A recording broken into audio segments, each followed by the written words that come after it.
Je m'appelle Houston, j'ai 28 ans et je suis ingénieur logiciel à Seattle. J'ai toujours été le responsable dans ma famille, celui vers qui tout le monde se tourne quand les choses tournent mal. Mais quand je me suis réveillé dans ce lit d'hôpital après mon accident, fixant la chaise vide où la famille aurait dû être, quelque chose en moi a finalement cédé. Maintenant, en fixant l'écran de mon téléphone, affichant 53 appels manqués, et ce message désespéré de ma mère, je suis confronté à un choix impossible. Avant de vous raconter comment j'ai fini par choisir entre la supplique désespérée de ma famille et mon propre respect de soi, dites-moi d'où vous regardez dans les commentaires et appuyez sur ce bouton d'abonnement si vous avez jamais eu à faire un choix difficile concernant des membres toxiques de votre famille. Grandir comme le frère aîné de Mason, qui a 4 ans de moins que moi, j'ai toujours ressenti le poids des attentes sur mes épaules. Dès mon plus jeune âge, il était clair que nos parents Richard et Barbara avaient un favori, et ce n'était pas moi. Chaque petite chose que Mason accomplissait était célébrée comme s'il avait remporté le prix Nobel, tandis que mes réalisations enregistraient à peine sur leur radar. Quand Mason a marqué le but de la victoire dans son match de football au collège, mes parents ont organisé une énorme fête avec toute la famille élargie invitée. 2 semaines plus tôt, j'avais terminé premier au concours scientifique régional. Et tout ce que j'ai eu, c'est un bon travail, distrait, alors que mon père feuilletait les chaînes de télévision. Ce n'était pas un incident isolé, non plus. C'était un schéma constant tout au long de notre enfance. Je me souviens encore de ma remise de diplôme de lycée. J'étais major de promotion, et bien que mes parents aient assisté à la cérémonie, ils sont partis immédiatement après, car Mason avait un match de baseball ce soir-là. Il n'y a pas eu de dîner de célébration pour moi. Pas de photos fièrement affichées sur le manteau de la cheminée. Juste des félicitations hâtives. Puis ils sont partis, me laissant célébrer avec des amis au lieu de la famille. Malgré ce déséquilibre, j'ai travaillé dur pour maintenir l'harmonie familiale. J'ai compris très tôt que mon rôle était d'être le responsable. J'ai excellé académiquement, obtenu des bourses pour réduire le fardeau financier de mes parents et construit une carrière stable en ingénierie logicielle. Pendant ce temps, Mason a abandonné l'université après seulement 3 semestres, affirmant que ce n'était pas pour lui. Mes parents l'ont réconforté, lui ont dit qu'il trouverait sa voie et ont continué à le soutenir financièrement jusque dans la vingtaine. Le parcours professionnel de Mason était essentiellement une collection de faux départs. Il prenait un emploi, le gardait quelques mois, puis démissionnait parce que son patron ne comprenait pas sa vision, ou ses collègues étaient trop conventionnels. Chaque fois, mes parents hochaient la tête avec sympathie et ouvraient leur portefeuille. Quand il a décidé de devenir photographe, ils lui ont acheté un appareil photo de 3000 $. 6 semaines plus tard, il prenait la poussière dans son placard.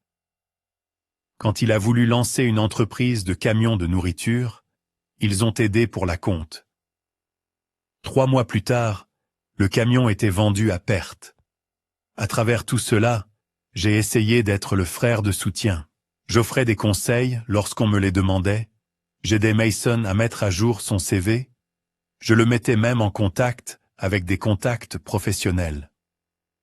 Mais mes suggestions étaient généralement accueillies par des roulements d'yeux ou des accusations que je me vantais ou que j'étais condescendant. Mes parents me disaient souvent « Arrête de mettre la pression à ton frère » ou « Tout le monde ne peut pas être comme toi, Houston ». Le dernier rassemblement familial, juste 2 semaines avant mon accident, a parfaitement illustré notre dynamique. Nous dînions le dimanche chez mes parents quand Mason a annoncé que sa dernière entreprise commerciale avait échoué. Un service d'abonnement pour des sauces piquantes artisanales qui n'avait duré que 4 mois. Avant même qu'il n'ait fini d'expliquer ce qui n'allait pas, mes parents proposaient déjà des solutions, y compris un soutien financier pour essayer quelque chose de nouveau. Quand j'ai doucement suggéré que Mason devrait peut-être envisager un emploi stable pendant un certain temps avant de commencer une nouvelle entreprise, la température de la pièce a chuté de 10 degrés. « Tout le monde ne convient pas à la course aux souris, Houston », a dit ma mère vivement. « Certaines personnes ont un esprit créatif. Mason a juste besoin de trouver la bonne opportunité », a ajouté mon père. Nous croyons au soutien de ses rêves. Le contraste tacite planait dans l'air. Il n'avait jamais soutenu mes rêves parce qu'il n'en avait jamais eu besoin. Je m'étais soutenu moi-même par le travail acharné et la persévérance. D'une manière ou d'une autre, mon autosuffisance était devenue une raison de me tenir pour acquis, plutôt qu'une source de fierté parentale. Cette dynamique créait un conflit intérieur complexe pour moi. J'aimais profondément ma famille, malgré tout. Je voulais que mon frère réussisse et soit heureux. Je voulais l'approbation de mes parents, même si je reconnaissais que je ne l'obtiendrais peut-être jamais aussi facilement que Mason. Mais de plus en plus, je ne pouvais ignorer le sentiment que j'étais valorisé principalement pour ce que je pouvais fournir. Stabilité, fiabilité et renflouement financier occasionnel, plutôt que pour qui j'étais. Ma vie en dehors de la famille était épanouissante de manière dont mes relations familiales ne l'étaient pas. J'avais bâti une carrière réussie dans une entreprise technologique en pleine croissance, gagné le respect de mes collègues et j'avais récemment été promu ingénieur principal. Mon appartement dans le quartier de Capitol Hill à Seattle n'était pas luxueux, mais il était confortable avec de grandes fenêtres donnant sur la ville et un petit balcon où je cultivais des herbes et des tomates en été. J'avais un cercle d'amis proches, Marcus du travail, Alex de mes jours d'université et Stéphanie de mon groupe de randonnée du week-end. Des gens qui semblaient m'apprécier exactement pour ce que j'étais. Ce que je n'avais pas, c'était une relation sérieuse. Ma dernière petite amie, Rebecca, avait rompu après 8 mois, suggérant gentiment que j'avais des murs et des problèmes de confiance. Je l'avais nié à l'époque, mais dans mes moments plus honnêtes, je reconnaissais qu'elle avait probablement raison. Des années à être celui sur qui on pouvait compter et qui était pris pour acquis m'avaient rendu méfiant à l'égard de trop de rapprochements. Il était plus facile d'être l'ami de soutien, le collègue fiable, le frère généreux, des rôles qui me gardaient à une distance émotionnelle sûre, tout en remplissant mon besoin inné d'être utile. En rentrant chez moi après ce dîner de famille, je me suis demandé si les choses changeraient un jour. Y aurait-il un point où mes parents me verraient comme plus que le fils responsable? Mason grandirait-il un jour et assumerait-il la responsabilité de ses choix? Arrêterais-je un jour d'espérer une reconnaissance qui semblait de plus en plus improbable? Peu savais-je, une nuit pluvieuse sur un patch d'asphalte glissant allait bientôt forcer nous tous à affronter ces questions d'une manière que personne d'entre nous n'aurait pu anticiper. L'accident s'est produit un mardi soir. J'étais resté tard au bureau pour une réunion de lancement de produits qui s'était prolongée plus que prévu, et au moment où je suis rentré chez moi, Seattle faisait ce qu'elle fait de mieux. Pleuvoir. Pas l'averse dramatique qui vous fait courir vous abriter, mais cette pluie persistante et brumeuse qui enduit tout et transforme l'asphalte en quelque chose de dangereusement similaire à de la glace noire. Je me souviens avoir regardé ma montre en sortant du parking du bureau. 22h42. Le trafic s'était aminci et j'avais hâte de rentrer chez moi. Peut-être prendre une bière et me détendre avant de me coucher. La radio jouait une vieille chanson de Pearl Jam et je tambourinais distraitement des doigts sur le volant, passant mentalement en revue les actions à mener suite à la réunion. Je prenais l'itinéraire que je prenais toujours, le long d'East Lake Avenue vers Capitol Hill. La route tourne doucement à l'approche du viaduc de l'A5. Rien de spectaculaire. Un virage que j'avais négocié des centaines de fois auparavant. Je ne roulais pas vite.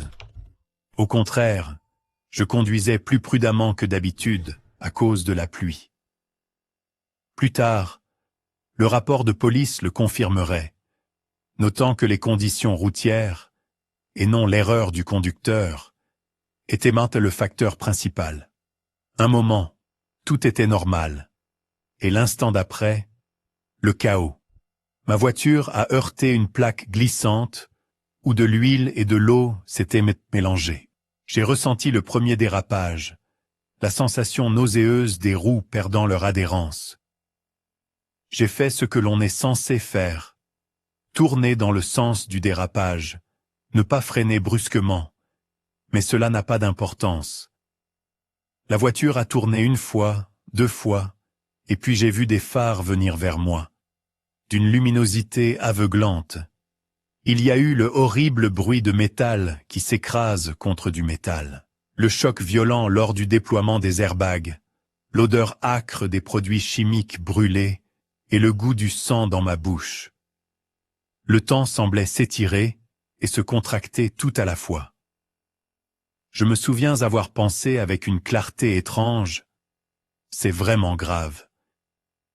Et puis tout a basculé lorsque ma voiture a été projetée hors de la route et a dévalé le petit talus qui borde cette section d'East Lake. Quand le mouvement s'est arrêté, la première sensation a été la douleur, une douleur vive et insistante sur mon côté gauche, une pulsation dans ma tête et une douleur sourde et inquiétante à ma jambe droite. La deuxième sensation a été le bruit de la pluie sur le métal, étrangement plus fort qu'avant. La poussière de l'airbag a rendu l'air épais et difficile à respirer. Mes lunettes avaient disparu, projetées par le déploiement de l'airbag, rendant tout un flou de formes sombres et de lumières éparses. Je ne sais pas combien de temps je suis resté là, sonné et désorienté, avant d'entendre une voix. « Hé, mec, ne bougez pas. J'appelle une ambulance. » Une silhouette est apparue à la fenêtre brisée du côté conducteur. Quelqu'un dans une veste sombre, le visage inquiet mais rassurant de calme. Plus tard, j'apprendrai que c'était Michael, un responsable de bar qui rentrait chez lui après son service et qui avait été témoin de l'accident 3 voitures derrière. À ce moment-là, cependant, c'était juste une voix me disant que l'aide arrivait. Une main passant par la fenêtre pour me serrer l'épaule. Le premier maillon d'une chaîne de gentillesse qui contrasterait fortement avec l'absence de ma famille. Les ambulanciers sont arrivés en quelques minutes. 2 professionnels efficaces et compatissants, nommés Kate et Darren. Ils ont stabilisé mon cou avec un collier, m'ont posé des questions pour évaluer mon état mental et m'ont extrait soigneusement du véhicule écrasé. Je me souviens de la douce mise en garde de Kate. « Ça va faire mal, mais nous devons vous mettre sur le planchon. » Et la vague de douleur qui a suivi alors qu'il me déplaçait dans l'ambulance. Alors que Darren commençait une perfusion et vérifiait mes signes vitaux, j'ai demandé à Kate mon téléphone. Il avait survécu par miracle dans la poche de ma veste. L'écran fissuré, mais fonctionnel. Pendant que l'ambulance naviguait dans les rues mouillées vers le Northwest Hospital, j'ai passé mes premiers appels à ma famille. Pas de réponse de la maison de mes parents. Pas de réponse du téléphone portable de mon père. Pas de réponse du téléphone portable de ma mère. Pas de réponse de Mason. J'ai laissé des messages vocaux pour chacun. Des messages brefs et factuels, expliquant qu'il y avait eu un accident. J'allais au Northwest Hospital, et j'apprécierais si quelqu'un pouvait me rencontrer là-bas. J'ai essayé de garder ma voix stable, pour ne pas paraître aussi effrayé que je me sentais. Mais en réécoutant les messages plus tard, la tension est indéniable. Les urgences ont été un brouillard de lumière vive et de questions urgentes. Un médecin nommé Raymond Wilson m'a examiné, ses mains douces mais méticuleuses, évaluant l'étendue de mes blessures. Le diagnostic a été délivré dans sa voix calme et mesurée. 3 côtes cassées du côté gauche, une commotion modérée, un genou sévèrement entorse avec possible lésion ligamentaire et diverses coupures et contusions. Je devrais rester à l'hôpital pour observation en raison de la commotion, avec un temps supplémentaire pour la gestion de la douleur et pour commencer la physiothérapie pour mon genou. Alors qu'on me transportait à la radiologie pour des rayons X et un scanner, j'ai essayé de contacter ma famille à nouveau. Toujours aucune réponse de personne. Je me suis dit qu'ils dormaient peut-être, bien qu'il ne soit pas si tard, à peine minuit. Peut-être que leur téléphone était en mode silencieux. Peut-être qu'ils vérifieraient leurs messages le matin et viendraient dès la première heure. J'ai repoussé la petite voix qui murmurait qu'ils auraient dû répondre. Que c'était exactement le genre d'urgence où la famille est censée tout laisser tomber et se présenter. Après que les scanners aient confirmé le diagnostic initial du Dr Wilson, j'ai été admis et déplacé dans une chambre. L'infirmière qui m'a installé s'appelait Jennifer, une femme dans la quarantaine avec un doux accent du Sud et des mains efficaces et douces. Elle m'a vu vérifier mon téléphone à nouveau. « Vous n'arrivez toujours pas à joindre votre famille, ma chérie ?» a-t-elle demandé en ajustant ma perfusion. J'ai secoué la tête, grimaçant de douleur que le mouvement causait.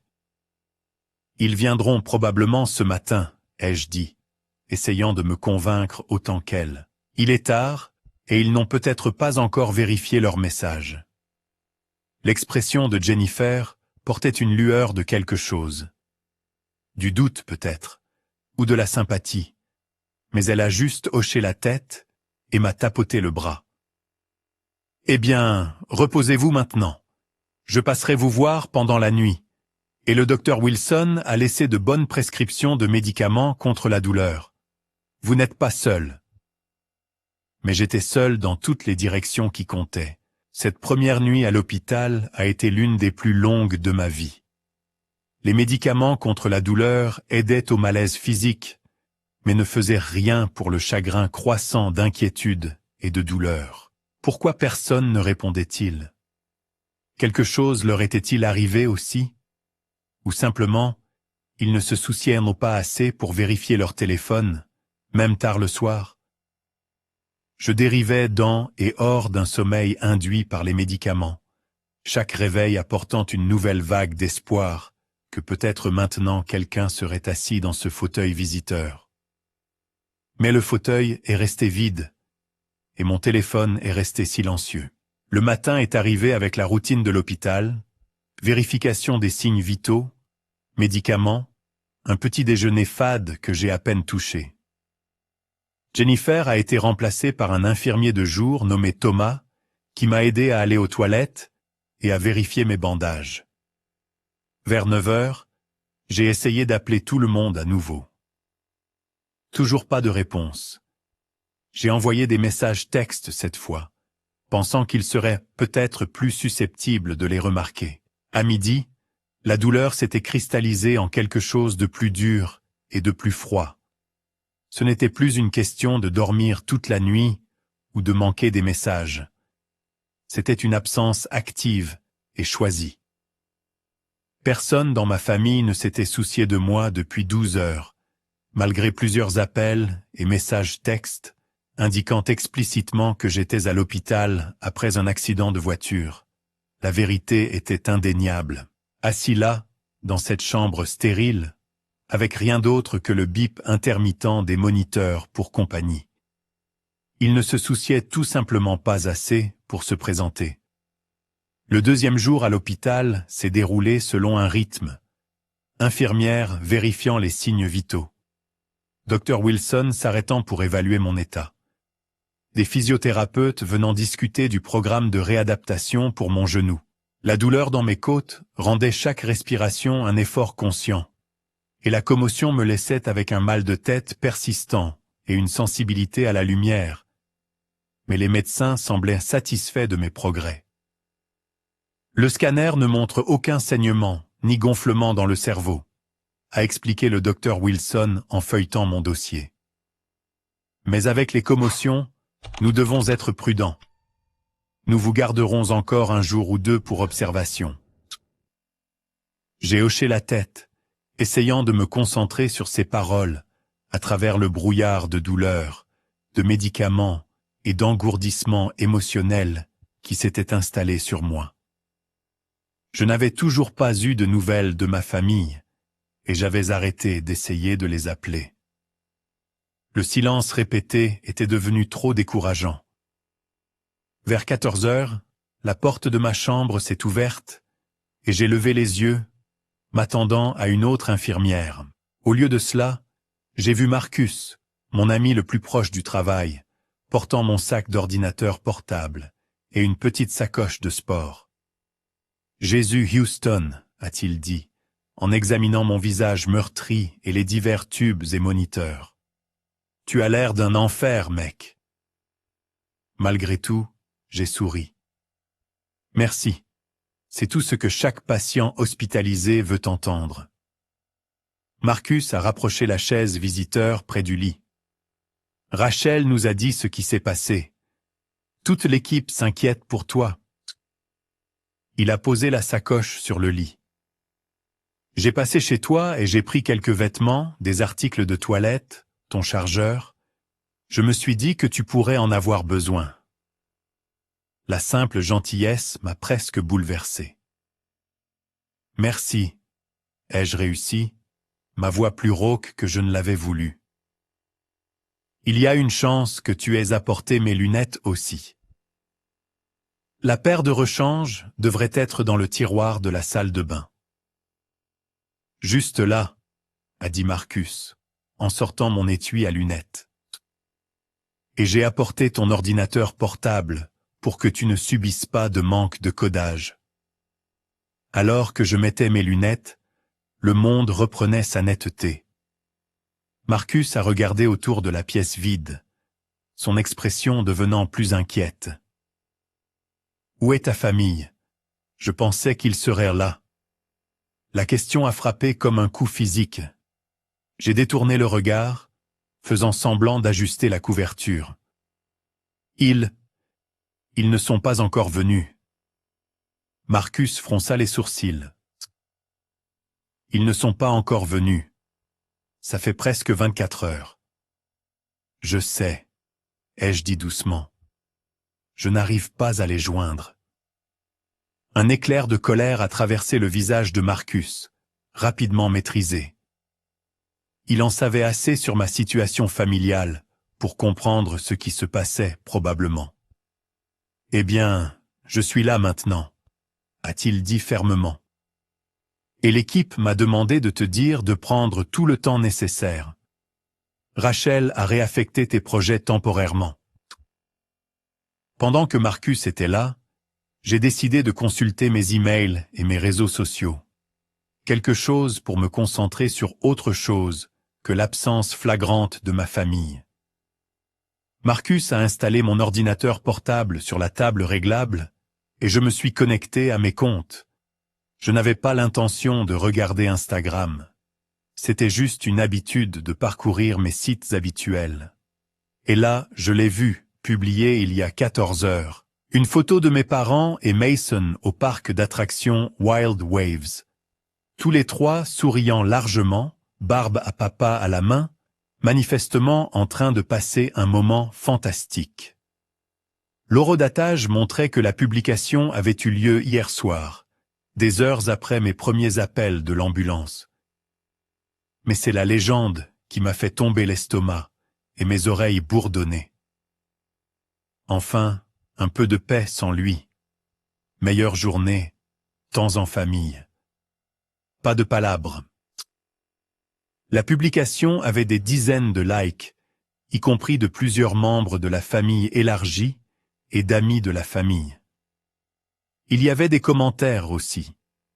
Des gens que je connaissais depuis des années, répondant avec des émojis de rire et ajoutant leurs propres blagues sur le frère sérieux qui donnait enfin une pause à tout le monde. J'ai fixé l'écran, incapable de traiter ce que je voyais. Ils avaient reçu mes messages. Ils savaient que j'étais à l'hôpital. Et non seulement ils avaient choisi de ne pas venir, mais ils étaient allés dans un parc d'attractions pour célébrer mon absence. Marcus, voyant mon expression, s'est penché pour regarder l'écran. Son visage s'est assombri en lisant la publication. « Qu'est-ce que c'est que ça ?» a-t-il dit platement. « Houston, c'est... Je n'ai même pas de mots pour ça. » J'ai fermé l'ordinateur portable, un calme étrange s'installant en moi. C'est éclaircissant, n'est-ce pas? C'est cruel, c'est dégoûtant, c'est... Marcus était plus contrarié que moi, ou du moins le montrait-il plus. Tu dois les confronter tout de suite. J'ai secoué la tête, légèrement conscient de la douleur. Non, je ne vais rien faire. Houston, tu ne peux pas laisser ça passer comme ça. Ils se moquent de toi, publiquement, pendant que tu es allongé dans un lit d'hôpital. Et quelle serait l'utilité de les confronter? Ai-je demandé calmement. Forcer un moment de culpabilité avant qu'ils ne trouvent un moyen de me faire passer pour le méchant encore une fois. Non. Je pense que je vais juste observer, prendre des notes. Marcus semblait vouloir argumenter, mais a plutôt pris une profonde inspiration. « Tu veux que je reste ce soir?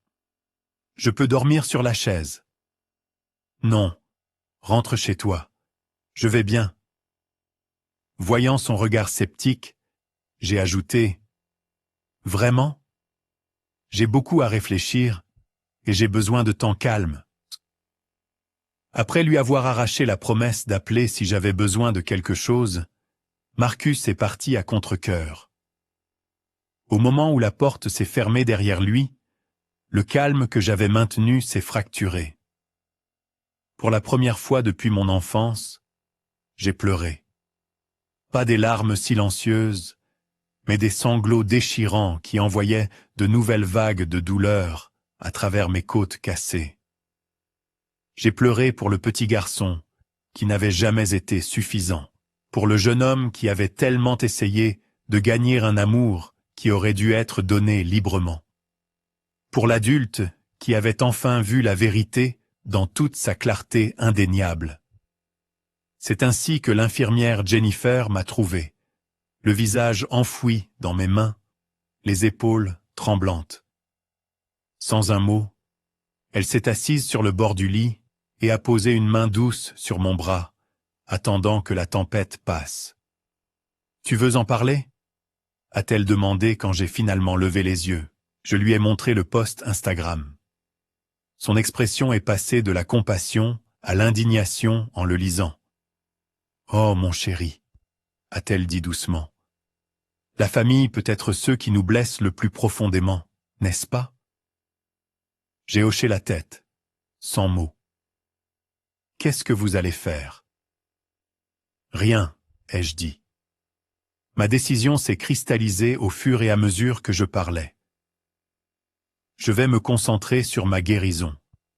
Je vais protéger ma paix, et je ne leur donnerai pas la satisfaction de savoir qu'ils m'ont blessé. Jennifer a hoché la tête lentement. Parfois, la dignité est la seule chose que nous pouvons contrôler. Mais n'oubliez pas, la famille choisie peut être plus réelle que le sang. J'ai éteint complètement mon téléphone après cela. Quoi qu'il arrive ensuite, je l'affronterai selon mes propres termes, pas les leurs. S'ils ne pouvaient pas se donner la peine de me rendre visite à l'hôpital, je ne me donnerais pas la peine d'être disponible quand ils se souviendraient enfin de mon existence. Le 3e jour à l'hôpital a apporté une réduction notable de la douleur physique, mais une intensification de la turbulence émotionnelle. L'équipe médicale avait ajusté mes analgésiques, trouvant un équilibre qui maintenait le pire inconfort à distance, tout en laissant mon esprit plus clair. Le docteur Wilson semblait satisfait de mes réponses neurologiques, suggérant que la commotion se résolvait bien, et le spécialiste orthopédiste qui a examiné mon genou a confirmé que, bien que sévèrement entorse, les ligaments étaient intacts. Une petite grâce au milieu de tout le reste. La vie à l'hôpital s'est installée dans un rythme prévisible. Petit déjeuner à 7h30, médicaments à 8h, physiothérapie à 10h, déjeuner à midi, vérification des signes vitaux tout au long de la journée, dîner à 18h, dernière série de médicaments à 21h. Il y avait un confort dans cette routine, une structure qui fournissait un échafaudage pour mes pensées tumultueuses. Pendant les longues heures entre ces interventions programmées, je me suis retrouvé à revoir mentalement des moments clés de ma relation avec ma famille, les voyant avec une nouvelle clarté, maintenant que le post Instagram avait éliminé les illusions restantes. Je me suis souvenu de mon 16e anniversaire, quand mes parents avaient complètement oublié, parce que Mason avait une pièce de théâtre le même jour. Quand je l'ai mentionné le lendemain matin, ma mère avait eu l'air brièvement coupable avant de dire « Eh bien, tu n'es pas vraiment fan des célébrations d'anniversaire, n'est-ce pas ?» créant un récit où leur négligence devenait ma préférence. Je me suis souvenu de ma remise de diplôme universitaire quand ils sont arrivés en retard et sont partis tôt parce que Mason s'ennuyait. Le dîner de célébration que j'avais prévu, à mes frais dans un restaurant que je pouvais à peine me permettre avec mon budget étudiant, annulé parce que Mason voulait rentrer chez lui pour regarder un match de basketball. Je me suis souvenu de la fois où j'ai eu une intoxication alimentaire et que j'ai appelé ma mère pour obtenir des conseils, pour qu'elle coupe court à l'appel, parce qu'elle accompagnait Mason faire du shopping pour un entretien d'embauche. J'avais passé cette nuit-là seul sur le sol de ma salle de bain, trop malade pour même atteindre le téléphone pour appeler un ami. Mason n'a pas obtenu le poste. Il s'est endormi et a manqué l'entretien. Chaque souvenir portait le même schéma. Mes besoins minimisés. Ceux de Mason priorisés. Mes parents favorisant et encourageant le déséquilibre. Et à travers tout cela, ma croyance persistante que si je réussissais davantage, aidais davantage, me plaignais moins, un jour je serais suffisant. Penny, pour vos pensées. La voix appartenait à Walter, mon colocataire de 86 ans, admis pour des complications liées au diabète. Il avait été silencieux la plupart du temps, mais quand il parlait, ses observations étaient vives et perspicaces. J'ai hésité, puis je me suis retrouvé à partager toute l'histoire. L'accident, les appels ignorés, le post Instagram, les années à me sentir secondaire dans ma propre famille. Walter a écouté sans interruption, son visage buriné pensif. Quand j'ai eu fini, il a hoché lentement la tête. « Ça me rappelle mon Robert », a-t-il dit. « Mon fils. Nous n'avons pas parlé pendant 12 ans. » Cela m'a surpris. Walter avait mentionné son fils plusieurs fois, toujours avec une fierté et une affection évidente. « Qu'est-il arrivé ?» ai-je demandé.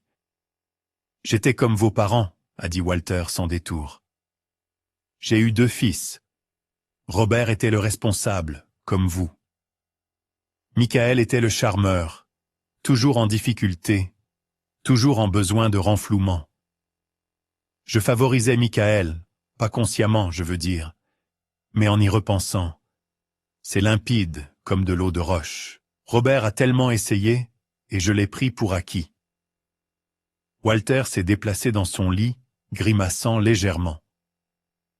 Le signal d'alarme est venu quand Robert a arrêté d'essayer, arrêté d'appeler, arrêté de visiter, juste s'est éloigné.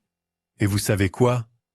Il m'a fallu 3 mois pour même remarquer qu'il était parti.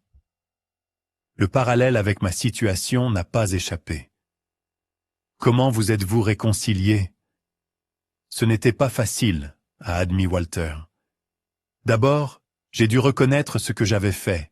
Ensuite, j'ai dû m'excuser. Vraiment m'excuser. Pas ce genre de « je suis désolé si vous vous êtes senti blessé » absurde. Et puis est venue la partie la plus difficile. J'ai dû changer mon comportement. Les mots sans action n'auraient été que la même chose. Il m'a regardé droit dans les yeux. Votre famille n'aura peut-être jamais ce moment de clarté. Certaines personnes ne l'ont pas. Et voici la chose, jeune homme. Tu ne peux pas les faire voir. La seule personne dont le comportement tu peux contrôler, c'est le tien. Alors, que devrais-je faire? Ai-je demandé, voulant sincèrement son avis. Le respect de soi n'est pas égoïste, a dit Walter fermement. C'est parfois la seule chose qui te sauve. Établis des limites. Sois clair sur ce que tu accepteras et ce que tu n'accepteras pas.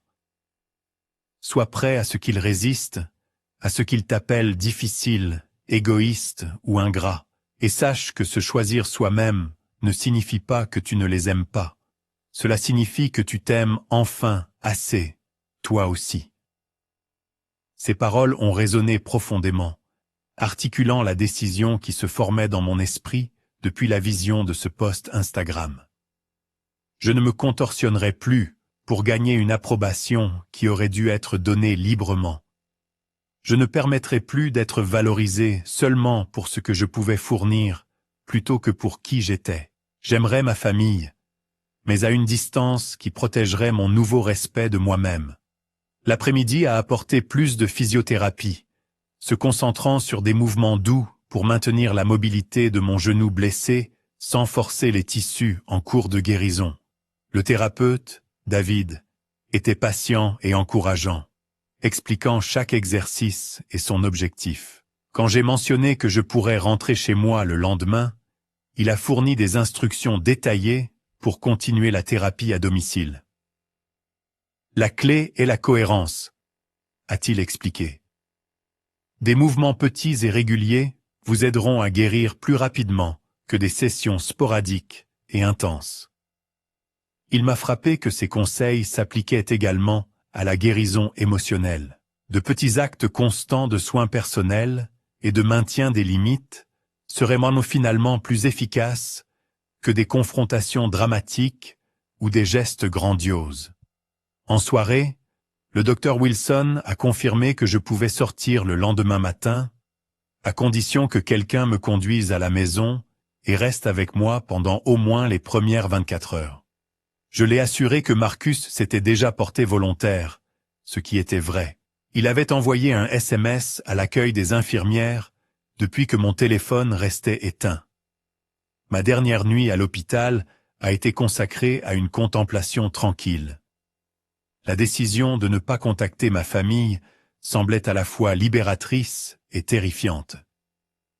Des années de conditionnement m'avaient appris que mon rôle était de maintenir l'harmonie familiale à n'importe quel prix pour moi-même. S'éloigner de ce rôle signifiait entrer en territoire inconnu. Mais comme Walter l'avait dit, le respect de soi devait parfois passer en premier. Alors que je dérivais vers le sommeil, je me suis demandé combien de temps il faudrait à ma famille pour remarquer mon absence. Les paroles de Walter résonnaient dans mon esprit. Il m'a fallu 3 mois pour même remarquer qu'il était absent. Ma famille remarquerait-elle plus tôt, ou ne me contacterait-elle que lorsqu'ils auraient à nouveau besoin de quelque chose de moi? La réponse viendrait plus tôt que je ne m'y attendais et sous une forme que je n'aurais jamais pu anticiper. Le processus de sortie a commencé tôt le lendemain matin, une frénésie de paperasse, d'ordonnances et d'instructions. Le docteur Wilson a passé en revue mes médicaments, soulignant l'importance de prendre les analgésiques comme prévu, plutôt que d'attendre que la douleur devienne intense. Le but est de rester en avance sur la douleur, a-t-il expliqué. Il est beaucoup plus difficile de la contrôler une fois qu'elle est intense. Le physiothérapeute a fourni des exercices imprimés avec des illustrations claires, et l'infirmière de sortie a passé en revue les signes d'alerte qui nécessiteraient un retour à l'hôpital. À 10h30, j'étais assis dans un fauteuil roulant à l'entrée où Marcus m'attendait avec sa voiture. « Le char vous attend, noble monsieur », a-t-il dit avec un salut théâtral, essayant d'alléger l'ambiance. J'ai apprécié l'effort, même si mon sourire semblait rigide et artificiel. Le trajet jusqu'à mon appartement était choquant après des jours dans le calme de l'hôpital. La ville semblait trop bruyante, trop lumineuse, trop rapide. Chaque bosse sur la route envoyait une vague de douleur à travers mes côtes, malgré les médicaments. Et au moment où nous sommes arrivés à mon immeuble, je serrais les dents et je transpirerais légèrement. « Tu vas bien ?» a demandé Marcus en m'aidant à sortir de la voiture. « Oui, ai-je réussi. J'ai juste oublié à quel point bouger fait mal. » Le trajet en ascenseur jusqu'à mon appartement au 4e étage a semblé interminable. Quand Marcus a finalement déverrouillé ma porte et que je suis entré, la vue était à la fois réconfortante et étrange. Tout était exactement comme je l'avais laissé il y a 3 jours, intact par le changement sismique de mon paysage émotionnel. Le courrier s'était accumulé sous la fente à courrier. Une tasse de café traînait encore sur le comptoir où je l'avais laissée avant de partir travailler le jour de l'accident.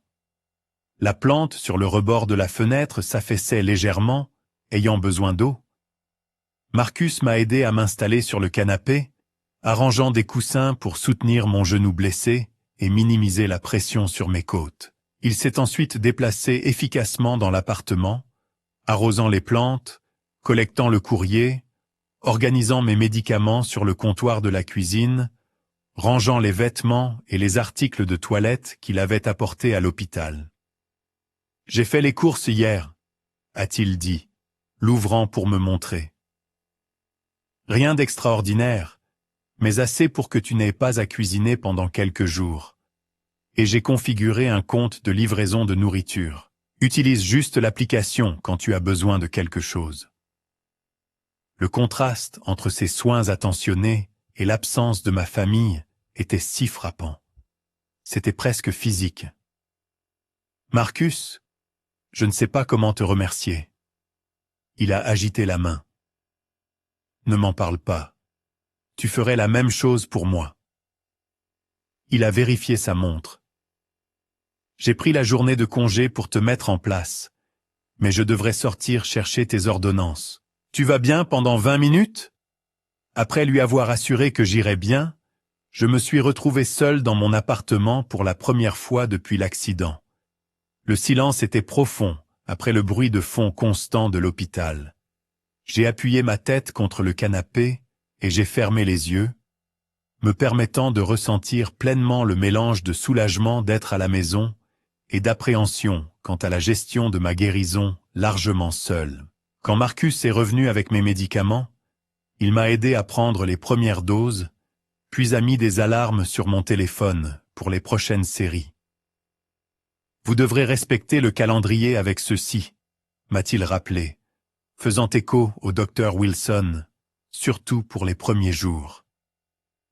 En début d'après-midi, la réalité de mes nouvelles limitations est devenue claire lorsque j'ai tenté mon premier voyage solo aux toilettes.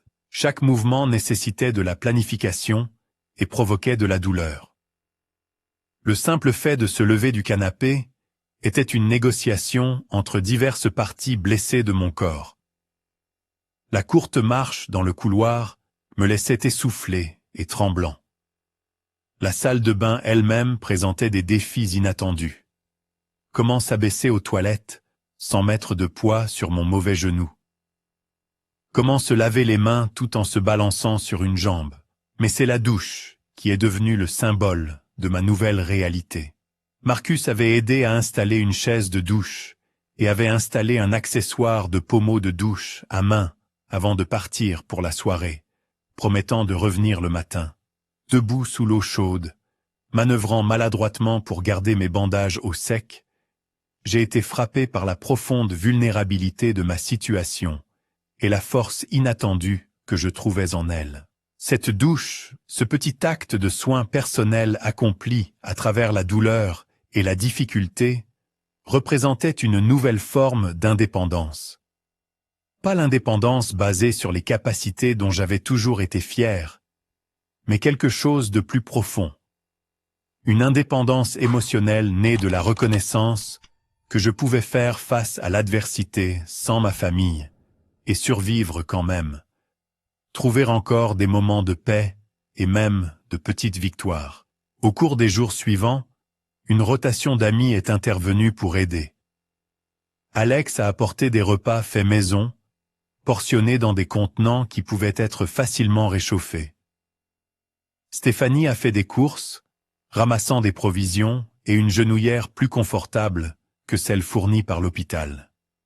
Des collègues ont envoyé un énorme panier de fruits avec une carte signée par tous les membres de mon équipe. Ma voisine Lisa a descendu mes poubelles au vide-ordures chaque soir et a rentré mon courrier. Le contraste avec l'absence de ma famille n'aurait pu être plus marqué. Ces gens, amis, collègues, même voisins, se sont présentés sans qu'on le leur demande, offrant une aide spécifique plutôt que des platitudes vagues, prenant des nouvelles sans être intrusifs. Ils ont démontré ce à quoi ressemblait un vrai soin, rendant le comportement que j'avais accepté de ma famille pendant des années plus inacceptable en comparaison. Le 3e jour à la maison, ma patronne Rachel a appelé. « Je prends juste des nouvelles », a-t-elle dit. « Et avant que vous ne demandiez, non, je n'ai pas besoin de mises à jour sur le projet Mendoza. C'est géré. » « Merci, » ai-je dit, sincèrement soulagé. J'essayais de suivre les emails, mais... « Houston, tu as eu un grave accident.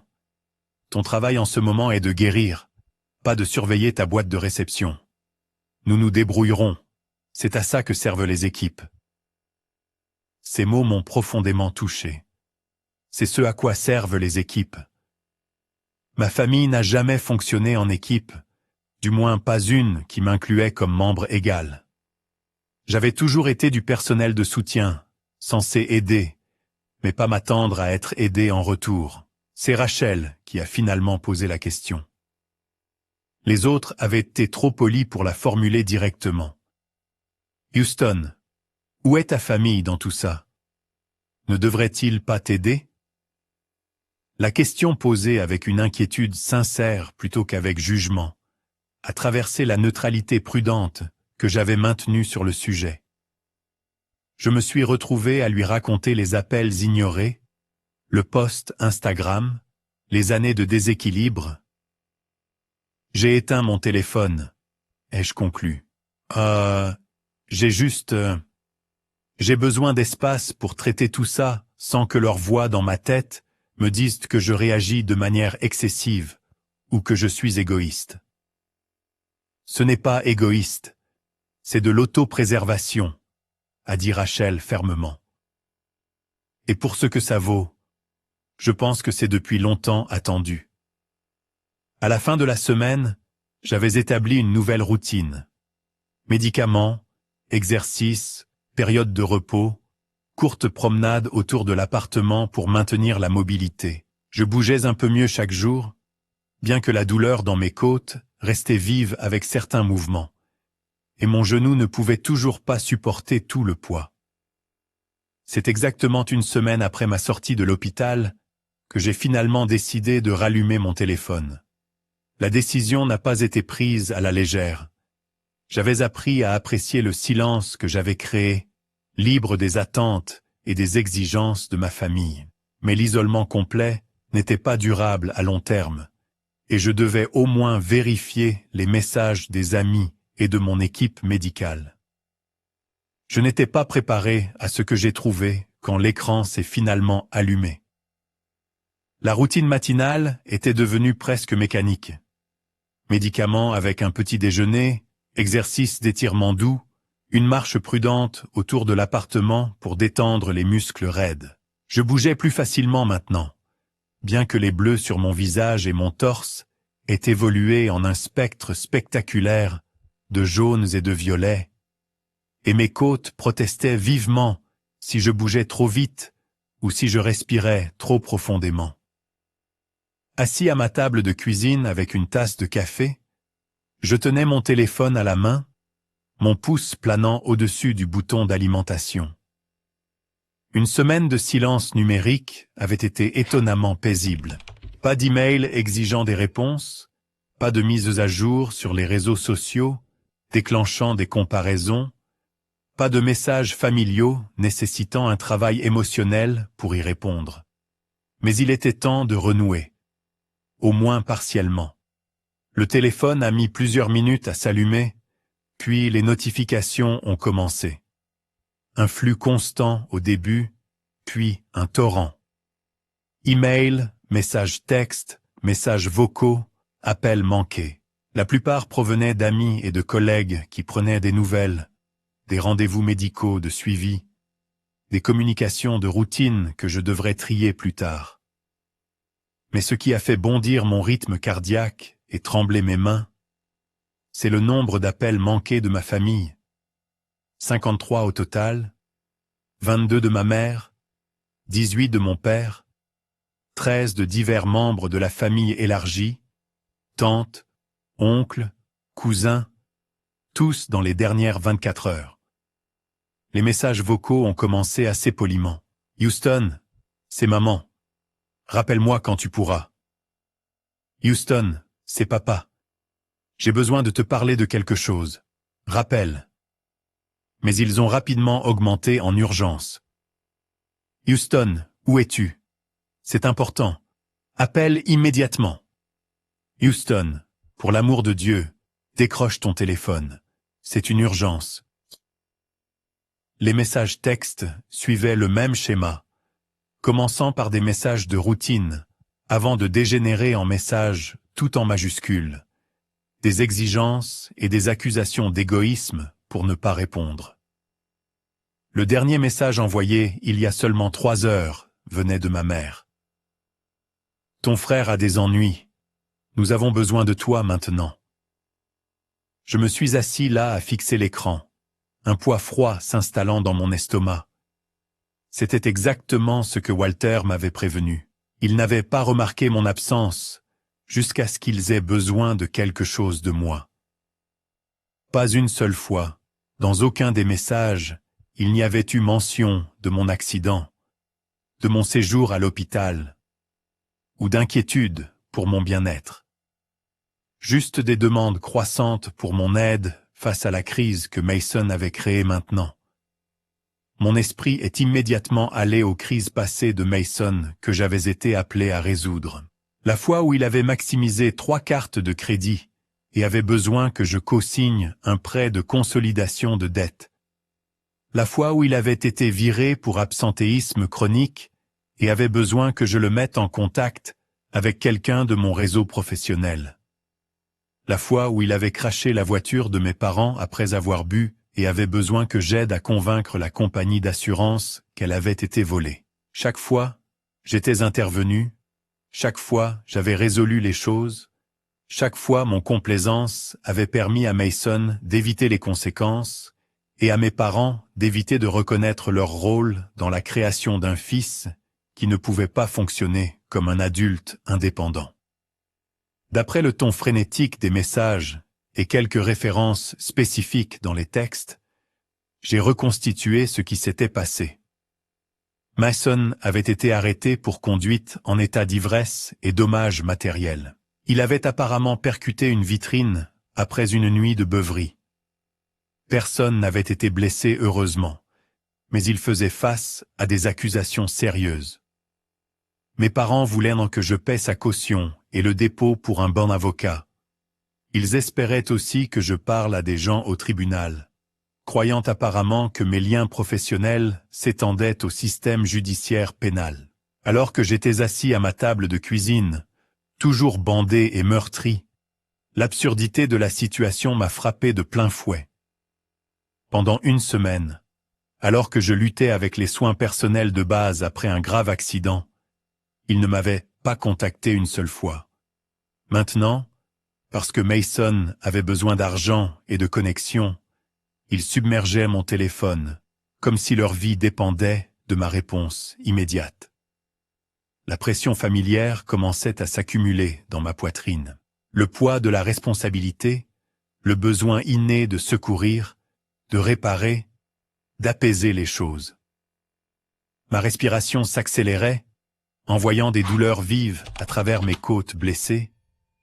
Mes mains devenaient moites et la pièce semblait légèrement basculer. À ce moment-là, j'ai reconnu les symptômes physiques de l'anxiété qui étaient devenus si normalisés que je les remarquais rarement. C'est ainsi que mon corps avait toujours réagi aux crises familiales, avec des réactions de combat ou de fuite que j'avais appris à ignorer au nom d'être fiable.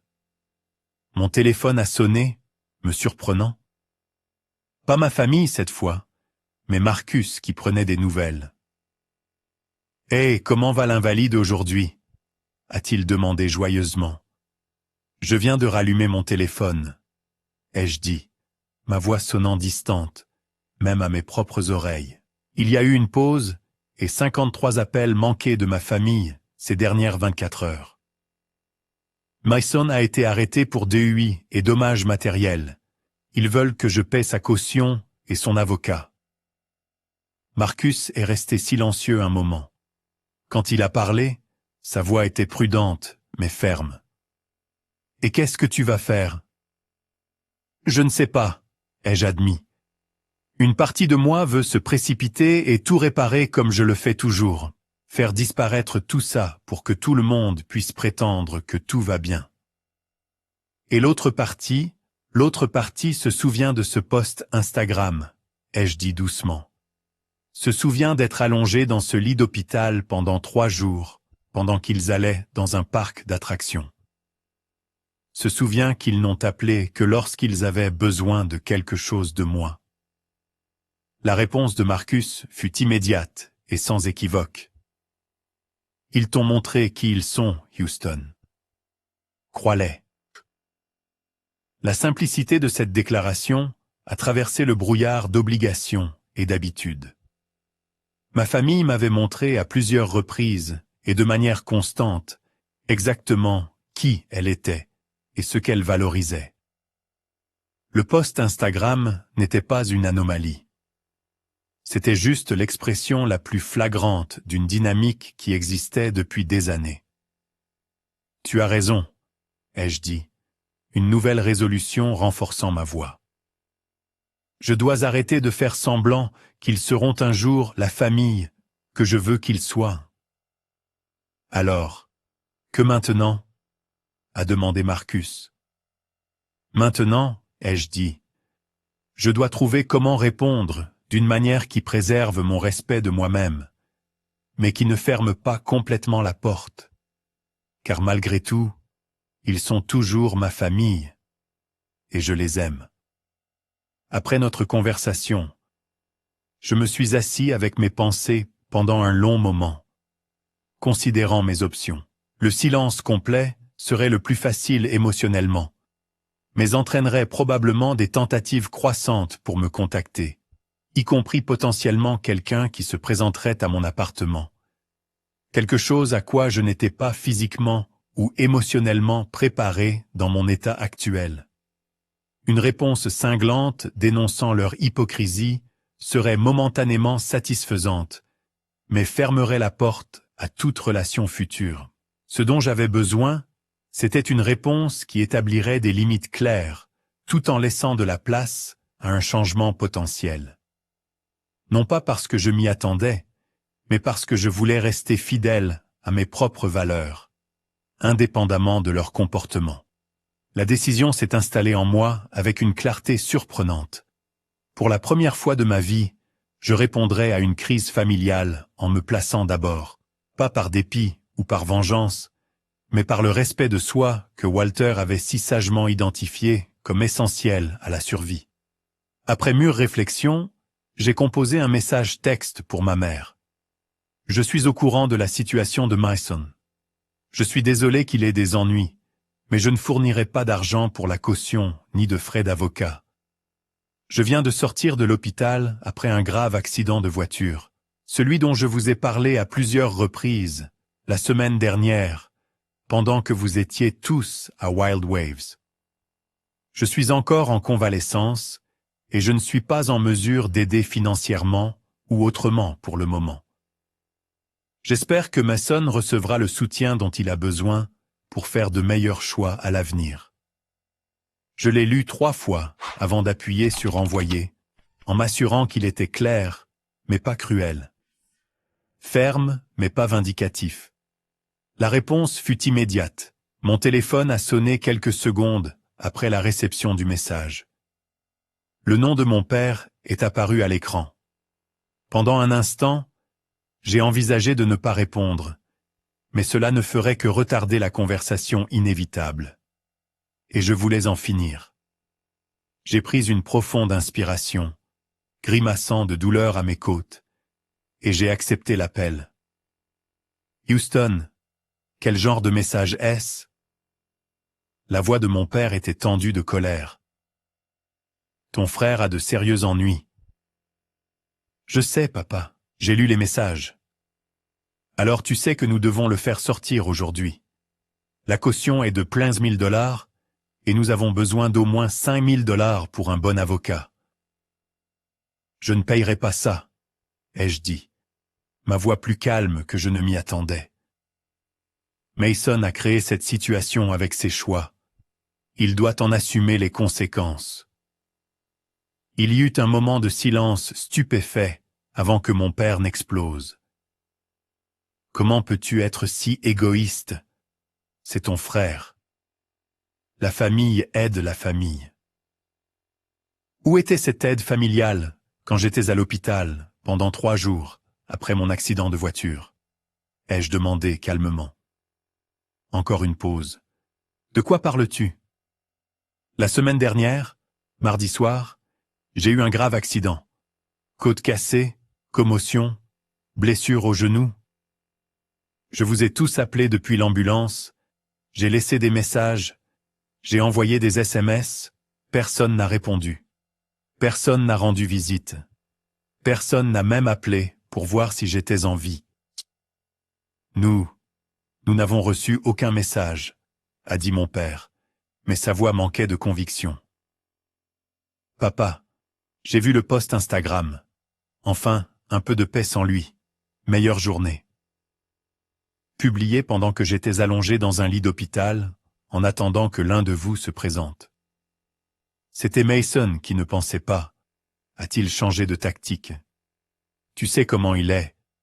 Ta mère et moi n'avons rien à voir avec cette légende. Mais vous étiez là, papa, dans un parc d'attractions, le jour après que je vous ai dit que j'étais à l'hôpital. Houston, tu exagères. Nous ne savions pas que ton accident était si grave. Parce que vous n'avez jamais pris la peine de le découvrir. Ai-je interrompu, un événement rare dans la dynamique de notre famille. Vous n'avez pas appelé, vous n'avez pas envoyé de SMS, vous n'avez pas rendu visite, vous ne vous êtes pas soucié jusqu'à ce que vous ayez besoin de quelque chose de moi. Sa voix s'est durcie. Alors, c'est la vengeance. Nous ne t'avons pas rendu visite. Donc, tu n'aideras pas Mason. Non, papa. C'est une limite. Pendant des années, j'ai tout laissé tomber chaque fois que Mason créait une crise. J'ai payé ses factures, j'ai réparé ses erreurs, j'ai utilisé mes relations pour lui trouver des emplois qu'il n'a pas gardés. Tout cela alors que vous et maman permettiez son comportement et preniez mon aide pour acquise. J'en ai fini avec ce schéma. Alors, qu'est-ce qu'on est censé faire? A-t-il exigé. Le laisser simplement en prison? C'est peut-être exactement ce dont il a besoin, ai-je dit. Peut-être qu'affronter de vraies conséquences fera ce que notre complaisance collective n'a pas réussi à faire pour l'aider à grandir et à prendre la responsabilité de ses actes. Je n'arrive pas à croire ce que j'entends, a dit mon père, sa voix montant. Ce n'est pas toi, Houston. Tu as toujours été le fiable, celui sur qui on pouvait compter. C'est le problème, papa. J'ai été le fiable parce que Mason a été autorisé à être l'irresponsable. Ça ne marche plus pour aucun de nous. Si tu n'aides pas ton frère maintenant, quand il a vraiment besoin de toi, a dit mon père, sa voix basse et menaçante. Ne t'attends pas à ce que nous soyons là pour toi à l'avenir. L'ironie de la déclaration était si profonde que j'ai presque ri. Papa, tu n'étais pas là pour moi dans le présent ou dans le passé? Pourquoi espérerais-je un futur différent? C'est ce que tu penses? Que nous n'avons pas été là pour toi après tout ce que nous avons fait? Qu'avez-vous fait exactement, papa? Quand avez-vous jamais mis mes besoins en premier? Quand avez-vous jamais célébré mes réalisations comme vous célébrez les plus petits efforts de Mason? Quand m'avez-vous jamais montré que vous étiez là comme je l'ai toujours été pour vous tous? Son silence était une réponse suffisante. J'ai été éloigné tout en étant assis juste à côté de vous toute ma vie, ai-je dit calmement. Au moins maintenant, nous sommes honnêtes à ce sujet. L'appel s'est terminé peu après, mon père toujours en colère, mais peut-être avec les premières graines de compréhension plantées. Je n'avais aucune illusion qu'une seule conversation changerait des décennies de dynamique familiale. Mais c'était un début. La première fois que j'avais clairement articulé mon expérience et défini des limites explicites sur ce que je ferais et ne ferais pas. Les jours suivants ont apporté une vague de messages de la famille élargie. Certains soutenant ma décision de prendre du recul, d'autres critiquant ce qu'ils considéraient comme un abandon de mon frère en son heure de besoin. J'ai répondu à chacun avec la même clarté calme. J'aimais ma famille, mais je ne voulais plus cautionner des schémas nuisibles, ni être valorisé seulement pour ce que je pouvais fournir en cas de crise. Mason lui-même a fini par me contacter environ une semaine après son arrestation. Il avait été libéré sous caution arrangée par mes parents, qui avaient apparemment rassemblé l'argent eux-mêmes. Son message était une étude d'une responsabilité tiède. « Salut, frangin. J'ai entendu dire que tu avais eu un accident. C'est nul. Désolé de ne pas avoir pris de tes nouvelles. Les choses ont été folles avec ces trucs juridiques. Je sais que tu es en colère à propos du post Instagram. C'était juste une blague. Ça ne voulait rien dire. Bref, j'espère que tu te sens mieux. Aucune reconnaissance de la douleur causée, aucune réelle excuse, aucune reconnaissance du schéma de comportement, juste le vieux Mason qui effleure la surface de la responsabilité sans jamais plonger dans ses profondeurs. Ma réponse a été mesurée. J'accepte tes excuses pour le post, Mason. J'espère que ta situation juridique se résoudra d'une manière qui t'aidera à faire de meilleurs choix à l'avenir. Je me remets lentement, mais sûrement. Donc, on est bon. Il a texté immédiatement. Nous sommes dans un endroit différent, ai-je répondu. Je t'aime, mais notre relation doit changer. Je ne pourrai plus t'aider financièrement, ni utiliser mes relations pour résoudre des situations. Je soutiendrai ta croissance et tes efforts sincères pour changer d'autres manières. Sa réponse a été révélatrice. Un emoji pouce levé suivi d'un silence radio.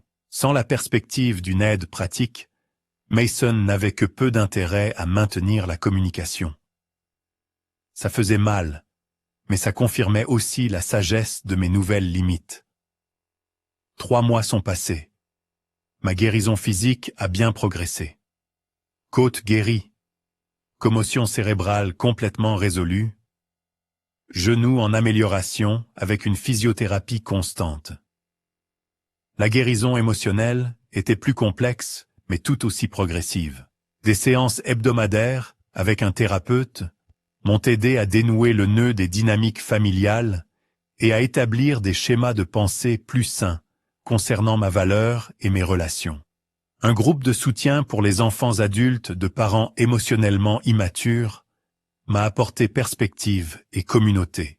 Mon contact avec ma famille est devenu limité mais intentionnel. Courts appels téléphoniques, programmés avec mes parents, échanges de SMS occasionnels avec Mason, pas de précipitation à répondre aux urgences non critiques, pas de laisser tout tomber quand ils appelaient. C'était inconfortable au début pour nous tous, mais progressivement un nouveau schéma a émergé. Sans moi comme solutionneur automatique, mes parents ont dû développer de nouvelles stratégies pour gérer les problèmes de Mason. Mason, face à moins de renflouement, a commencé à montrer de petits signes de plus grande responsabilité, gardant un emploi plus de quelques mois, effectuant des paiements sur ses amendes légales sans qu'on le lui rappelle. Mes parents, bien que le favorisant encore subtilement, sont devenus marginalement plus conscients du déséquilibre dans la façon dont ils nous traitaient. Quand l'invitation au dîner de Noël est arrivée, j'ai passé des jours à délibérer. Retourner à la maison familiale serait un test de mes nouvelles limites. Après en avoir discuté avec mon thérapeute, j'ai décidé d'y assister, mais avec des garanties. Je conduirai séparément pour pouvoir partir si nécessaire, je resterai dans un hôtel plutôt qu'à la maison de mes parents, et j'amènerai Marcus comme soutien moral et témoin. Le dîner lui-même était une étude des dynamiques familiales en transition. Il y avait une tension initiale, des silences gênés, quelques commentaires passifs-agressifs sur ma nouvelle attitude, mais il y avait aussi des moments de connexion sincère, des reconnaissances timides, des blessures passées, de petits signes que mes parents essayaient au moins de me voir plus clairement. Mason était étonnamment le plus changé, que ce soit en raison des conséquences juridiques qu'il avait affrontées ou simplement de sa maturation, il semblait moins prétentieux, plus conscient des autres. Il s'est même renseigné sur mon accident, écoutant la réponse avec ce qui semblait être une préoccupation sincère. Quand il a mentionné une nouvelle perspective d'emploi, il l'a fait sans les prédictions grandioses de succès immédiat qui avaient caractérisé ses entreprises précédentes. Mes parents ont observé notre interaction avec des expressions que je ne pouvais pas vraiment lire. Peut-être surpris de nous voir interagir comme des adultes, plutôt que selon les rôles qui nous avaient été assignés dans l'enfance. Peut-être dérangé par la réalisation que la dynamique familiale était en train de changer d'une manière qu'il ne pouvait pas contrôler. Alors que nous partions, ma mère m'a pris à part. « J'ai réfléchi à ce que tu as dit », a-t-elle commencé timidement, à propos du fait que nous n'étions pas là pour toi. Je ne voulais pas le voir, mais je pense que tu avais peut-être raison. Ce n'était pas une reconnaissance complète ni des excuses, mais c'était un début, une fissure dans le mur de déni qui avait caractérisé notre relation si longtemps. Je n'ai pas insisté pour plus, reconnaissant que le vrai changement viendrait lentement, si tant est qu'il vienne. Merci de l'avoir dit, ai-je dit simplement. Ça me touche beaucoup de l'entendre. La véritable révélation de cette chambre d'hôpital, à savoir que parfois être seul vaut mieux qu'être avec des gens qui ne vous valorisent pas, est resté le principe directeur de ma nouvelle approche des relations familiales. Je m'engagerai, mais avec des limites claires. J'aimerais, mais pas au détriment de mon respect de moi-même. Je serai disponible, mais pas exploitable. Alors que Marcus et moi rentrions à l'hôtel ce soir-là, il m'a demandé si je regrettais d'avoir pris une position aussi ferme 3 mois plus tôt. Pas une seconde, ai-je répondu sans hésitation. C'était la chose la plus difficile que j'ai jamais faite, mais aussi la plus nécessaire. Ils essaient à observer Marcus, à leur manière maladroite et imparfaite. Ils essaient, ai-je convenu. Et c'est tout ce que je peux demander. L'effort, pas la perfection. Tout comme j'essaie aussi. La différence, c'est que maintenant, je ne suis plus le seul à devoir faire des efforts. Le chemin entre ce lit d'hôpital et cet nouvel équilibre n'avait pas été facile ni simple. Il y avait eu des conversations difficiles, des prises de conscience douloureuses, des moments de doute et de solitude.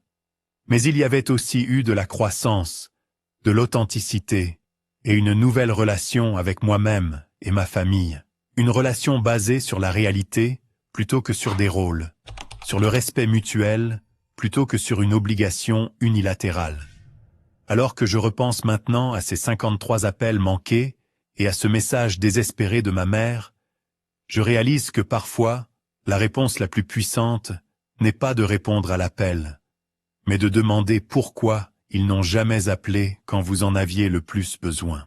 Parfois, guérir les relations familiales nécessite d'abord de briser les schémas malsains, même lorsque cette rupture ressemble à une trahison pour ceux qui ont bénéficié du statu quo. Avez-vous déjà eu à faire un choix difficile entre obligation familiale et respect de soi? Faites-le moi savoir dans les commentaires ci-dessous. Si cette histoire vous a touché, veuillez appuyer sur le bouton « J'aime » et vous abonner pour entendre d'autres histoires sur la recherche de la force dans des situations difficiles. Et si vous connaissez quelqu'un qui pourrait être aux prises avec des dynamiques familiales similaires, partagez cette vidéo avec lui. Parfois, savoir que nous ne sommes pas seuls dans ces défis est le premier pas vers la guérison. Merci d'avoir écouté mon histoire. Et rappelez-vous que fixer des limites n'est pas égoïste. C'est souvent la chose la plus aimante que vous puissiez faire pour vous-même et, en fin de compte, pour ceux qui vous entourent.